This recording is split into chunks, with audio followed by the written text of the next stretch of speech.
He pulled out a small object wrapped in faded cloth. This belonged to my grandfather. Been carrying for luck, but I think you need it more than me right now. What happens next will change everything you thought you knew about luck and destiny.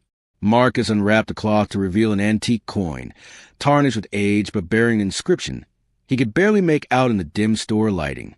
Henry's weathered hands trembled as he spoke. That there's a 1943 copper penny.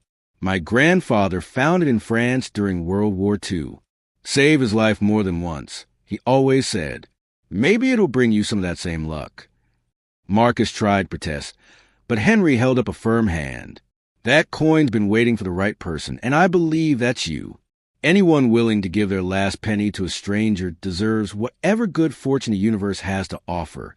Henry's eyes held a clarity that seemed to pierce through the fog of Marcus's despair. Sometimes we have to plant seeds of kindness before we can harvest hope. The drive home was quiet except for Emma's sleepy murmurs about the nice doggy man.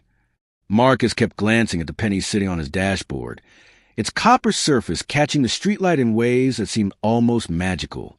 He'd heard stories about rare coins being worth money, but such fairy tales belonged to other people's lives, not to single fathers counting change in grocery store parking lots. Back in their nearly empty apartment, Marcus tucked Emma into bed on their shared mattress, reading her favorite story about a little elephant who could fly. Her breathing grew deep and steady as sleep claimed her, and Marcus found himself alone with his thoughts and Henry's mysterious gift. He turned the penny over in his palm, studying the worn features and trying to make out the faded inscription around its edges. On impulse, he opened his laptop and typed 1943 copper penny value into the search engine.